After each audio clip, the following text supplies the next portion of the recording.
Pregibon Coronacation education series.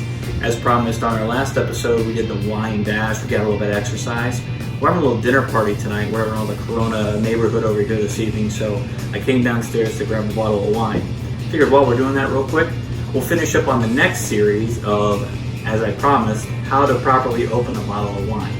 So stay with me here. Only take a few minutes here because I gotta get back upstairs and entertain some guests. So the first step in the process, go through your drawer, find all your corkscrews that either work or don't work. This thing, throw this thing out. You don't need that anymore. One of these guys. Anything with a proper cork on it. Any of your local grocers, go to your favorite wine bar in the area, ask one of your bartenders. We got a million of these behind the counter at the bar. Grab your favorite bottle of wine. We got a nice Napa on that Parish here we're gonna open up for our guests upstairs. First thing we're gonna do is use the knife portion. Katie's doing the film for us tonight, so come on over here. We're gonna score the paper on the neck of the bottle of wine. So we're gonna take our blade part, gently with your thumb. I'm left-handed, use your right-handed. Press against and just rotate the bottle. You're gonna score the paper off of this, which will release the cap. Then from there, if you're lucky, you could just pop it off. Just like that, right? Throw that baby away. Next, grab your corkscrew, place gently right in the center of the cork.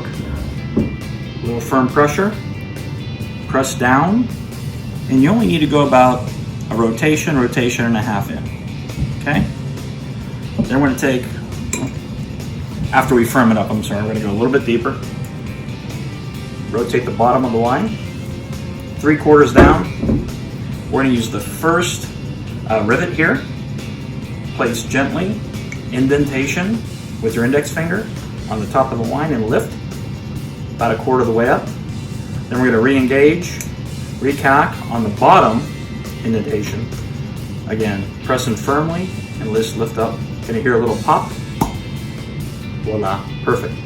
No cork in the wine. Solid cork here. Proper etiquette. Unscrew this baby off, pass it around to your loved ones or your guests upstairs. Now, let's pour it out. So, a couple different ways we can pour the wine. Straight into the glass, use your favorite decanter, which I highly recommend, or go right through your aerator into your glass of wine and let it breathe. This process of aerating the wine lets it open up and breathe. Anytime you open a nice bottle of wine, properly set it on the table, allow it to breathe maybe 5, maybe 10 minutes or so. Pouring it right into the glass, a little tricky for some of you at home. My wife, a lot of these mamas like to go to Giant Eagle and get the Sutter Home little bottles with the screw cap and just knock it back. And let's kind of put an end to these days. We're gonna take this, pour it right in, and as we lift up, we're gonna roll the bottle of wine. So we'll get very little drippage, if any, on the bottle, and none on the surface counter as well. So again, we're gonna pour right in, about 1/4 of the way, roll it, come right up. No drip, no mess. You wanna pour your 1/4 of the way, glass of the wine, swirl, go freehand, clockwise, counterclockwise.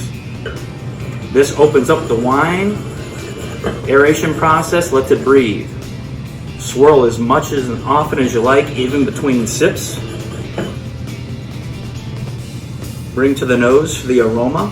The aroma will let you almost taste the wine without even tasting it. You're looking for notes of freshness.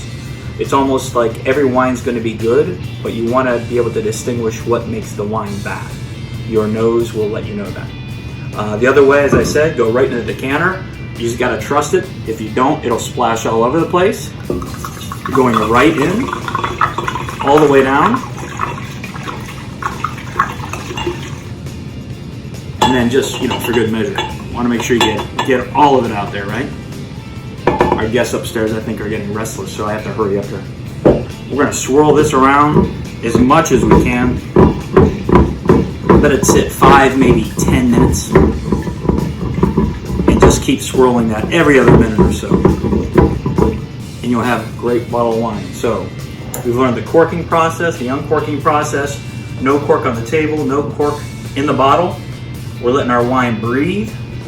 We're letting the air hit it. We're swirling, smelling fresh, good wine all the time. So very important when you're entertaining your guests at home, and just make sure you're doing this a lot, that when you're entertaining guests and you're looking nice, you're putting on your best outfit, you want to make sure that you're impressing your guests with proper etiquette on opening a bottle of wine, pouring it correctly, educating your guests on how to let it breathe, and how to properly taste and smell that wine. So that's it for now. Tonight's episode on the Pregibon Coronacation Vacation Education Series. We'll see you next time. I think we're going to teach you how to pour a proper martini afternoon cocktail. So we'll see you next time. Cheers for now. I got to go entertain some guests. We'll see you soon. Thanks.